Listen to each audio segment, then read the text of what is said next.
Well, that certainly was a way to end the road trip. Utah Hockey Club takes a 5-4 overtime loss to the Anaheim Ducks, capping off the road trip 2-2 on the road with the 3 games in New York, final game in California. Robyn Leano, Jason Hernandez going to be talking on today's episode right after this.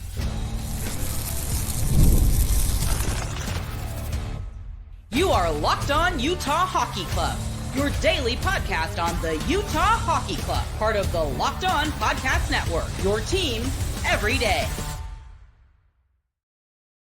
Welcome one and all to this special crossover episode. Utah Hockey Club, Anaheim Ducks, Locked On Utah Hockey Club, Locked On Anaheim Ducks. Tom Callahan is off today, but I am your host, Robyn Leano, alongside the host of Locked On Anaheim Ducks, Jason Hernandez, as we recap this 5-4 game in favor of Anaheim in overtime. And Jason, I just want to let you know that pregame yesterday, I went and told all of my listeners after listening to us in the morning to listen to you. I did have a preview on this game, and I did kind of call a little bit what was going to happen. I said the big guns needed to show up. Troy Terry did show up. Trevor Zegras did show up. There was one guy that I did not expect to show up, which we will talk about in a little bit. But what a win for the Anaheim Ducks. By the way, their 9th consecutive home opener victory. 9 in a row. Can you imagine? That's really interesting. Yeah, I didn't actually think about that. I should have looked into that historical thing, because that does adds a little extra element. I will give just my 2 cents. Part of that is the strength of the 21st Duck, which I talked about on my podcast yesterday. Yeah, I mean, certainly, I think that definitely makes a difference, right? Taking a look at what the fan base does. We've only gotten one game to take a look at what the home crew can do for Utah, but I mean, we'll see. We'll have to see. I mean, they were only on the road for the last 4 games. They're 5 games in, 1 game at home, and then 4 games on the road, including 3 in New York. Small sample size. The Ducks have only played 3 games. We had to wait around for everyone else to play, apparently. Don't worry, the Ducks will play catch up soon and win games.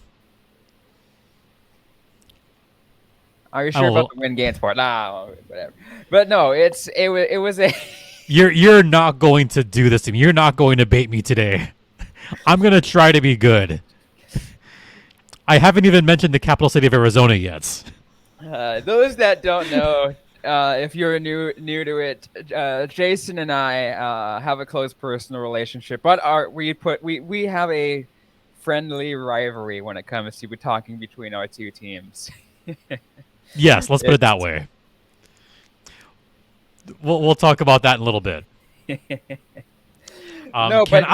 Can I give my big takeaway first? Yes, go ahead. Before talking about probably Utah's big takeaway, because there's a couple for Utah probably. My big takeaway, and I'm just going to yell this to the entire arena. I'm here live at Acrisure Arena. So you already know what I'm going to say. I'm going to say it. Let the kids play! And the Ducks did. Pavel Mintyukov with 2 big goals, including a fluky tying goal, and that filthy, filthy game-winning overtime goal by Leo Carlsson. The nice deke on Connor Ingram that won the game for the Ducks. I mean, youth is serving very well for Anaheim already.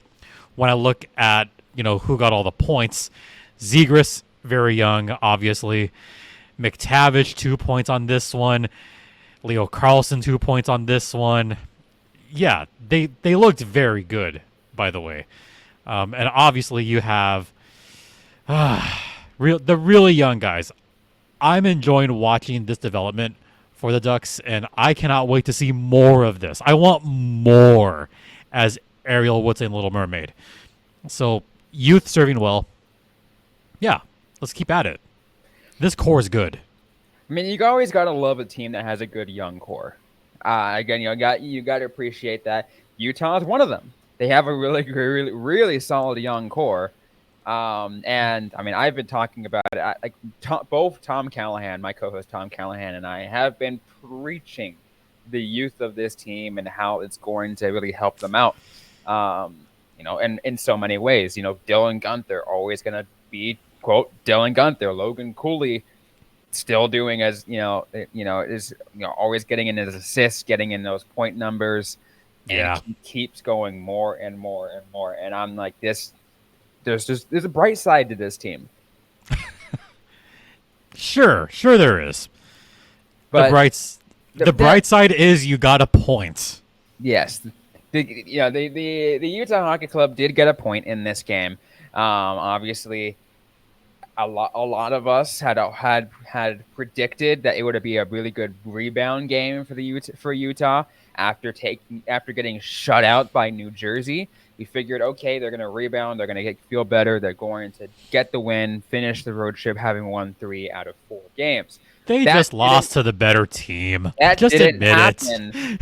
That didn't happen. And here's the thing. And here's a takeaway I'm going to give you for Utah. All right.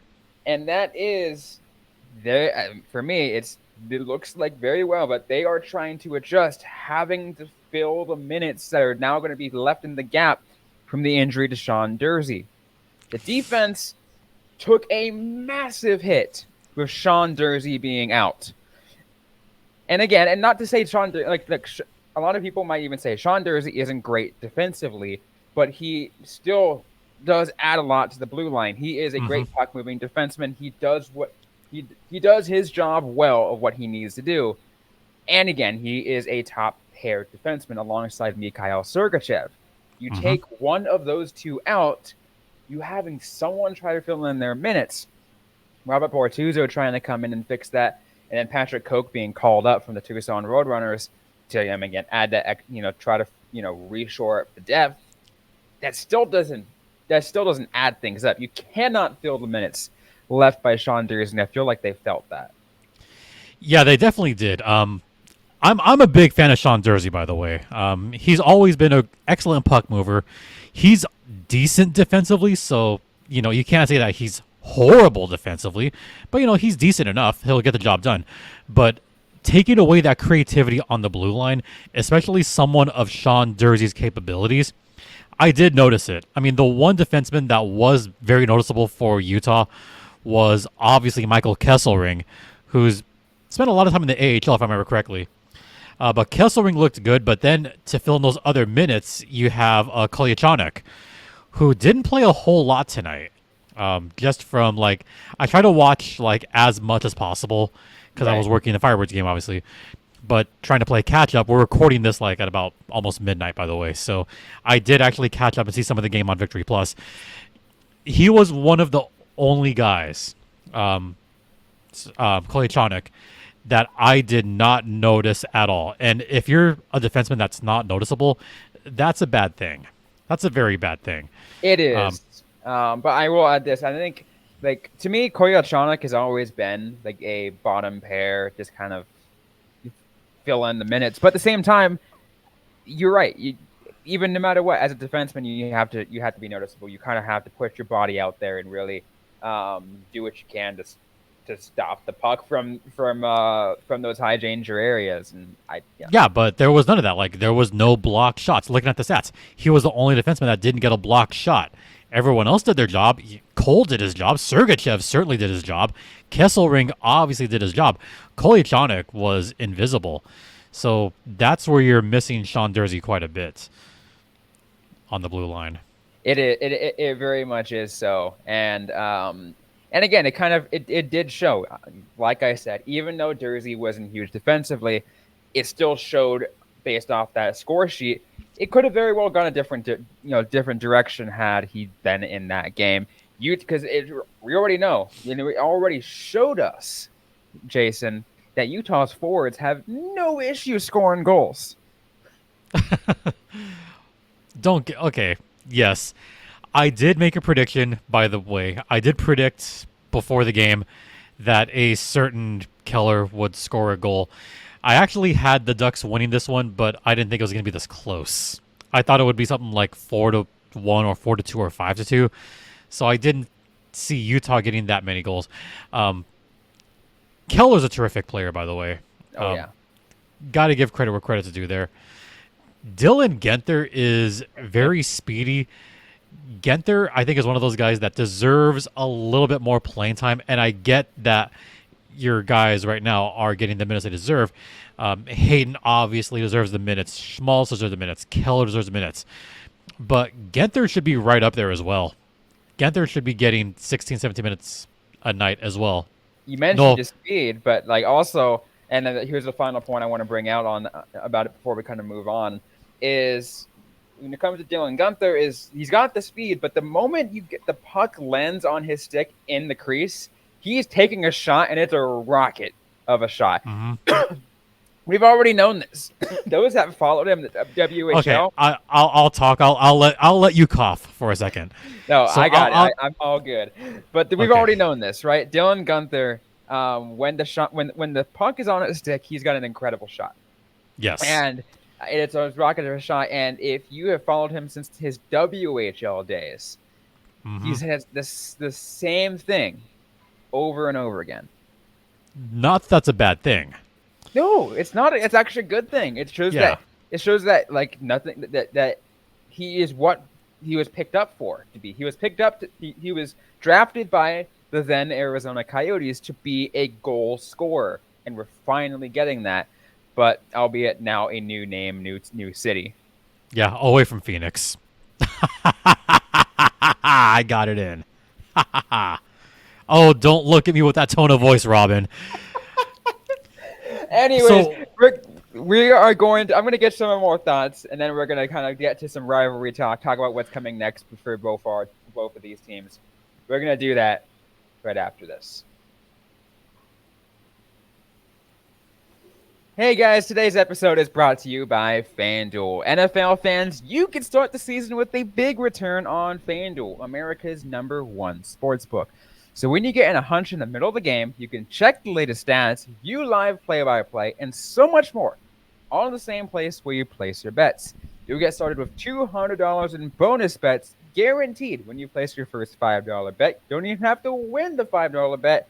You just got to place it, and you get $200 in bonus bets guaranteed from betting on everything from the spread to the money line to your total points. Heck, if you're those hockey fans here listening, you can even bet on any NHL games, whether or not your favorite player is going to be an anytime goal scorer or your favorite goaltender is going to get more than 25 saves in the game. FanDuel has it all. Once again, it's on FanDuel.com, America's #1 sportsbook. And please gamble responsibly.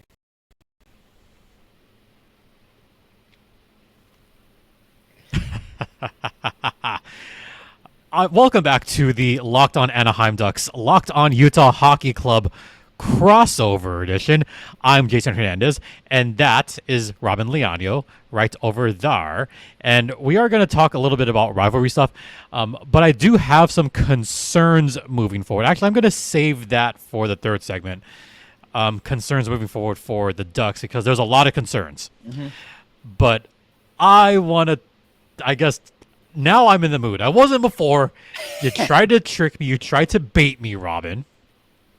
We've been friends for a few years. But I cannot help but notice. Since the Tucson Super crossover. It's ever since the first time that I made the Phoenix joke. That's when it started. True. Yeah. Yeah. But I couldn't help but notice that there's a little asterisk right there. I couldn't help that. And that got me thinking, this rivalry has been a little bit spicy over the last few seasons. We're going to go back to 2020, 2021. We can go back to the first game of Trevor Zegras, his career, was in Arizona. Yeah, this was a long time ago. And what happened? Zegras got benched. Then the game after that, the second time, Z was a little bit targeted. Then there was that whole incident with Troy Terry getting sucker punched. Zegras having the Michigan goal. Fans, players, announcers talking their ish. I'm being good. So this has been kind of brewing, kind of spicy. And now they up and move to Utah. Does that erase the memories of the past? No, it does not erase the memories of the past. You're still the Coyotes, but in a different clothing. So it's you're right. I mean, there's a reason why I put a little asterisk next to where it says start to a rivalry, because the rivalry has already existed for those that kind of follow this team from Arizona, and again, a lot of the remnant Arizona fans who are followed the team to Utah, they know this already. But I put this up on here, Jason, because I put it in the conversation back a couple months ago. Tom Callahan and I were having a conversation of why these 5 teams may or may not be the biggest rival for Utah, and I made an argument of Anaheim being in that top 5 list because of the already pre-existing rivalry carrying over from Arizona. I knew it was going to happen because the players hate each other. They really do. And there's you can tell just from this game, no love lost. It's like they just they picked it right back up. It's like, yeah, we could tell the hate's still here. You think? Penalty minutes, started racking up a little bit, and it really showed. Fun fact for you a little bit though is there still is the same television announcers from Arizona now in Utah. So I know you have some thoughts, but that's for another conversation maybe. But I'm biting my tongue here. I'm holding back on that one. One of them is intermission guy now, and then the other is the actual play-by-play. Why? Ducks fans already hate him as it is. Just the intermission. The guy who I know who you're talking about. That guy's intermission. Yep. No. I hate it. But going back to just the whole rivalry in general, yes, I could tell that there was already animosity. Now, some of the players had no flipping idea what was going on, but I could see some of the, I don't want to say older players, but, Cam Fowler kind of trying to mix it up a little bit. Radko Gudas definitely mixing it up a little bit, even though Gudas wasn't really part of that rivalry. But Fowler was. Yeah. And Fowler was definitely more than pissed off on a couple of occasions on this one, which good for him. Good for him getting pissed off. And you know who also kind of got into the mix a little bit was Cutter Gauthier, who I know some teams already hate. I have a feeling that Cutter Gauthier is going to be one of those guys that a lot of teams are going to hate, and I think Utah is going to be one of them. It's going to come fast, the hatred that is. So I look forward to that. I mean, it's gonna be a good rivalry. Honestly, I think. Again, we've already the start to it has already happened years ago, and I think that's kind of what's going to make it awesome. It's going to make it intense and honestly really fun to watch. I love intense rivalries. Like I feel like you're not seeing as much anymore. Like even the historic rivalries that are out there, right? Like for some of them, like you might be like a team that gets beat up so much that is it even really a rivalry? But between Utah and Anaheim, even if there is a clearly better team in some cases, they are they're for some reason it's always a battle. It's always a battle. It really stems from the Zegras Michigan incidents. That's what it really stems from. And some of the older heads on Utah, they don't forget that. They remember. Oh yeah, no. Clayton Keller and Lawson Krause, like those guys, they're not going to take. They're not going to take it. And yet they allowed Zegras that nifty assist on the second goal of the day. It's funny because I actually made a joke reference to it in the pregame show, in the preview on Locked On Utah Hockey Club, Jason. I was like, what are the chances that Trevor Zegras is going to attempt another Michigan and Utah is all of a sudden going to get really, really, really upset about it again? Oh, they wouldn't do that at home. I mean, he would do it up in Utah. He would. Hey, Zegras did have a flip pass for an assist today. And by the way, congrats to Robbie Fabry getting his first goal as an Anaheim Duck. I told that name when you mentioned that name, I was like, oh my god, he's still around. I honestly, I'm shocked because I thought Fabry's career would be over based off of how many injuries the dude's had. He's a fighter in more ways than one. Honest, no credit to Robbie Fabry for getting there. Like, oh my Yeah. god. Yeah, he finally arrived in Anaheim with that goal. Absolutely. But we're going to keep going on this episode of Locked On Utah Hockey Club and Locked On Anaheim Ducks. We're going to talk about what's coming up, what's coming next. Jason said he's got some concerns. Anything and everything, we're going to air it out right after this.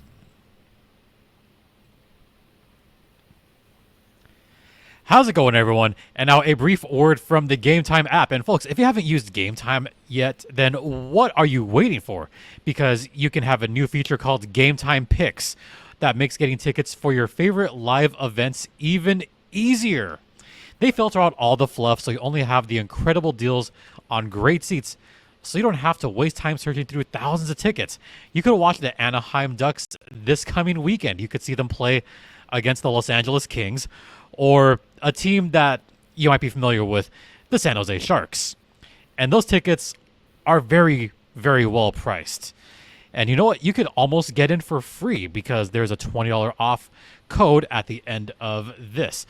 But, going back to Gametime, you have zone deals, flash deals. You have views from your seats. It's an app that I use frequently. By the way, there's a certain baseball team that's on the playoffs. Definitely may have gone to one of those games. And where did I get that? From the Gametime app. So you know what you can do right now is take the guesswork out of buying tickets with Gametime. Download the Gametime app, create an account, and use code LOCKEDONNHL for $20 off your first purchase. Once again, that's create an account and redeem code LOCKEDONNHL for $20 off.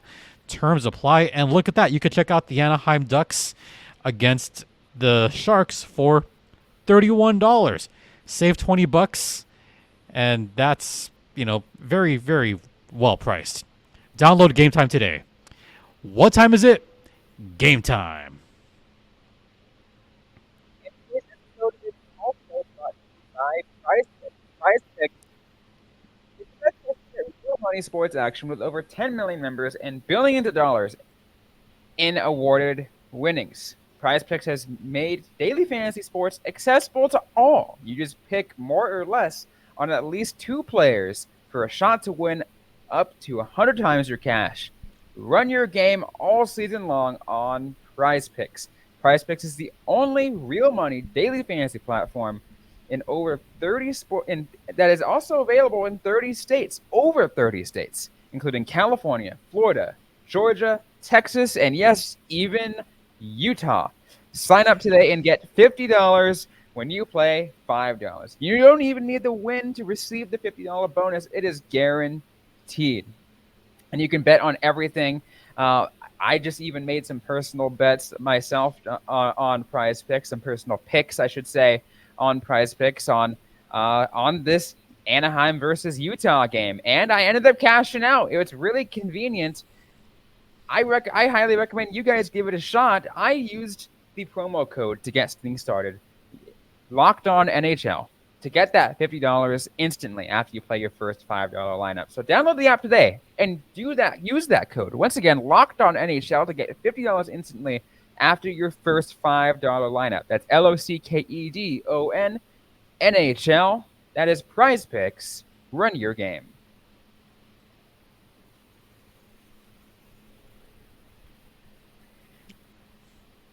All right. Welcome back to The Crossover, the Locked On Anaheim Ducks and Locked On Utah Hockey Club, not named yet. I'm not going to make those jokes yet, not till the end of the season. I have a preference for the name, but anyway, for now, Utah Hockey Club. I'm Jason Hernandez. That is Robyn Leano. And I know we're going to talk about what's next, but Robyn, may I air out a couple of concerns for the Ducks first? Because I have a couple. Okay. So first, power play. The Ducks' power play is at least getting good movement, but they're just not finishing right now. I just saw a game with the Firebirds and Wranglers, And finishing is a big part of it. I mean, you talk about getting as close to a goal as possible. You're right there along the goal mouth.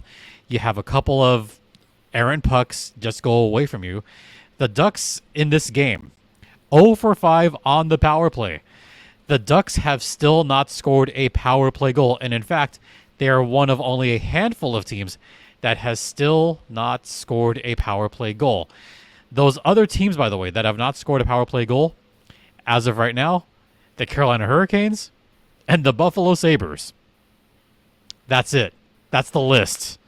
Those 3 teams have not scored a power play goal. So it is a little bit concerning that they just cannot put the puck through the net on that kind of setting. It is concerning, especially because I predicted that the Ducks would have a much better power play. So far, that hasn't happened. Not for a lack of trying. At least the movement is better, sort of.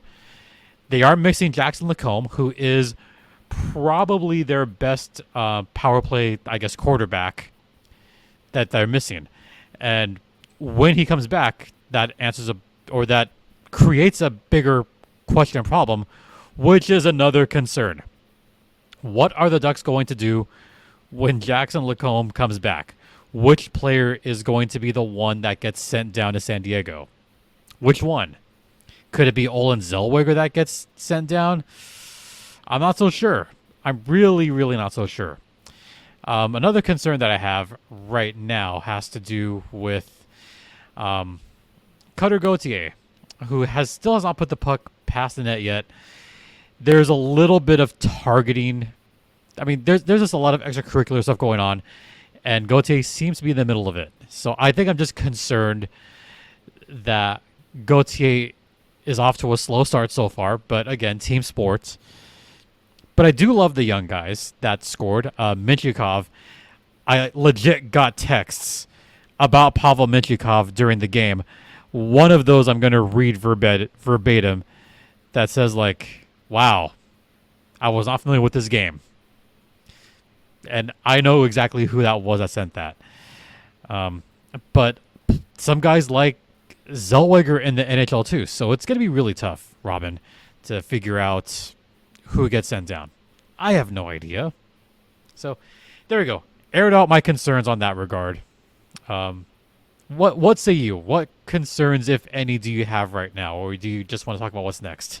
I think the huge thing is exactly how, I've already asked the question in the beginning of the show. First of all, how Utah addresses the blue line, even with or without Sean Durzi. The blue line is still a huge question mark. Has a lot of concerns. I feel like there's holes that could easily be fixed in terms of allowing easy offensive zone entries that should not be allowed in most scenarios. It should be easy, taken care of, get in the neutral zone, but you're allowing easy entries into the offensive zone. Plus, penalty kill has been a little sus. It's kind of off and on. Special teams as a whole, there were signs of a good power play earlier on in the road trip. Particularly, I think like a near perfect power play. I think against New York. It's been off and on. This team, they need to kind of establish their identity a little bit more, and they're getting there. They're finding it. Better to be off and on than completely off the whole time. True. I mean, I just talked about an abysmal power play so far. But again, small sample size. It's only been 3 games. 3 games. THREE. 3 games for Anaheim. 5 games for the Utah Hockey Club. Their record now goes to 3-1-1. The Ducks are 2-1. The Ducks are 2-1. Yeah. What's up? Yeah. But here's the thing. Now, if we take a look at what's coming up next, right? For Utah, they got a little bit of a homestand coming back. They're coming back, and later in the week, they got a home game against who many people predicted to be what's going to be Utah's biggest rival, or what it should be in terms of if you look at geographic wise, and the same division in the Colorado Avalanche. They're coming up next. it's going to be. I think to me, that's it's going to be a bit of a challenge, even despite the fact that Colorado has gone off to an abysmal start. Yep, and I want to talk about that briefly because that's what's next for the Anaheim Ducks. You set it up perfectly, so thank you for that. The Anaheim Ducks' next game is Friday at Ball Arena against the Avs. The Avs are allowing almost or around 6 to 7 goals per game. Colorado is not playing with any defense whatsoever. So this is the Ducks' big opportunity to keep that going. Colorado has to get off the schneid somehow. But if the Ducks can take advantage of a somewhat dilapidated team, then, just try to get 6-7 goals and you're successful.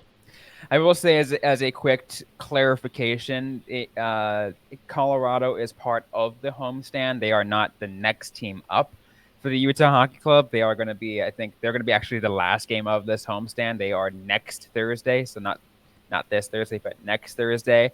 Next up on Utah's docket for the 2 games prior are against Boston and Ottawa. Ooh. So the Ducks, as of right now, they've got their next 3 games. They got the road at Colorado. Then they got the 2 games against the other 2 California teams at home, the Kings and the Sharks. Then they've got a few days off before they embark on a long road trip. The annual New York road trip takes place in October this year. Yeah, that's kind of interesting. Before they finally come back home on November 3rd to take on the Blackhawks.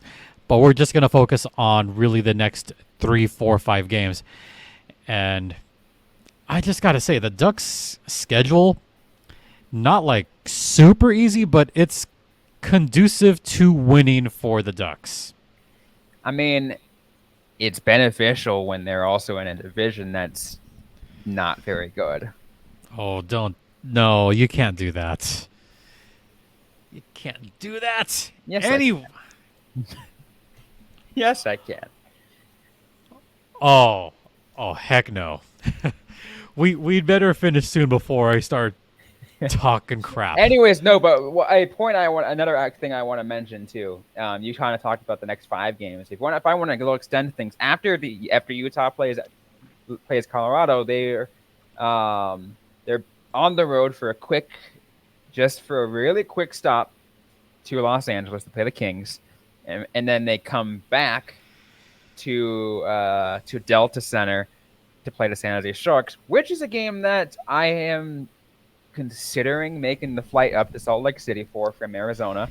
If Macklin plays. If he doesn't, then I am staying here in Arizona and then considering going another time. I will, Utah fans. Mark my word, though. I will make it up to Salt Lake City to get to a game live at the Delta Center this season. I will get it done. Nice. That sounds like it could be a lot of fun for you. And I do plan on doing a little, maybe like pregame party at one of the bars outside, maybe after game. Ooh. So, you guys have been awesome, so why not? Why not treat some of the loyal fans who've been following me since day 1 of the Locked On Utah Hockey Club? Yeah, why not? Have a drink or two. Enjoy good hockey. Exactly, that's what it's all about. Enjoying good hockey. Yeah. Which the Ducks are providing right now. Woot woot. Anyways, any final thoughts before we close things off? Good start by the youth. Lukáš Dostal is here to stay. Was there concern on this last game? Very slightly, but I think Dostal is going to be fine. And he's ready for that number 1 spot. Hey, by the way, 2 wins for Dostal this season. 2-0. Let's go. Awesome. Well, that's going to be it for this episode of the Locked On Utah Hockey Club and Locked On Anaheim Ducks podcasts. If you like what you heard, don't forget to give us a review, to like, comment, subscribe if you have yet to already. All of us are available wherever you get your podcast, including on YouTube, SiriusXM. We're ad-free on Amazon Music for all you Prime subscribers. And Jason, where can everyone find you and the show on social media? They can find me hanging around here at Acrisure Arena, home of the Coachella Valley Firebirds. Sorry, home of the back-to-back Western Conference champion, Coachella Valley Firebirds. One of those years they beat the Tucson Roadrunners. So just got to show off the banners. Booyah. You can also find me on Twitter X. I can see the look on your face. Twitter X. You can follow me at StimpyJD. The show's Twitter X is at LO_Ducks. And if you feel like emailing me, you could do so at lockedonanaheimducks@gmail.com. If you're a Coyotes fan, you probably already hate me. If you're a Utah fan, you know what? I am rooting for Utah to have at least a successful season. It's going to be fun to watch more of those home games because that crowd game 1 was electric. So don't hate me too much. And for our show, you can follow me personally at Robyn_Leano. The show is at LO_NHL Utah on Twitter or X, whatever you want to call it, on Threads and Instagram as well. Same. We're also on TikTok at LO_Utah Hockey. And then interact with us, ask a question. We might answer right back or on a future episode of the show. Also, to a call out to all of my listeners, and maybe if you are a Ducks fan who wants to get in a little bit of extra insider knowledge on the Utah Hockey Club, go ahead and sign up for our text club. You can send me a text to 801-760-9033. That's 801-760-9033 to get started. Send us any text, and we'll send you a text right back, and we'll give you the link to get things signed up. Your first 14 days will always be free. Get access to insider mailbag, access to exclusive audio and video, game notes, all of it, all on that text club. So you definitely want to be a part of it if you're looking to shore up your fandom for the Utah Hockey Club. But I thought of a reason why Utah fans should not hate me, because technically, I was the first public address announcer for Utah Hockey Club in the rookie face-off in El Segundo. So does that really count? See, Dave Joseph and I have something in common now. We both announced Utah Hockey Club goals. Sure, that works. Sure, that works. You can also find me doing public address for the Coachella Valley Firebirds. Yeah, they heard me over there. Fantastic. Anyways, once again, thanks everyone for listening to this special crossover episode. We'll see you guys next time.